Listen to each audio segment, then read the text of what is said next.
Nuk mundem dhe nuk kam premtuar se do të bëjmë mrekullim brenda natës, sepse kjo është e pamundur dhe e papërgjegjshme që një politikan ta thotë, deklaroi kryetari i Shkupit Orce Gjeorgjevski në Klik Plus.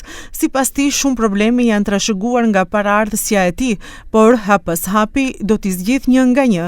Ai theksoi se nuk do të vihet në pozitë të mbrojtëskënd, veçanërisht nëse dikush rrezikon shëndetin e qytetarëve, duke u referuar ndotjes së ajrit. На граѓаните многу искрено една работа да им порачам вечера. А тоа е да имаат трпение. Јас знам, сите го живееме овој проблем години наназад, децении наназад го живееме. Но не можам и не сум ветил дека преку ноќ јас ќе направам чуда, затоа што тоа е невозможно и неодговорно од политичар да го каже. Но дека постапувам да бидат убедени дека Орце Георgjevski, ниту градот Скопје во наредните 4 години, нема никогаш да се доведе во опозиција некого да го штити.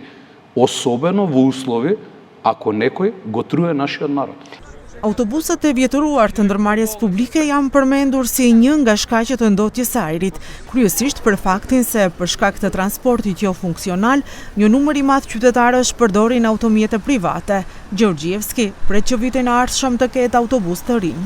Цврсто сум убеден дека владата ќе ги испорача автобусите кои што вети дека ќе стигнат за градот Скопје, а благодарение на тоа нивно ветување, јас ги ветив заедно со поддршка на владата дека ќе се испорачаат првата половина од наредна година.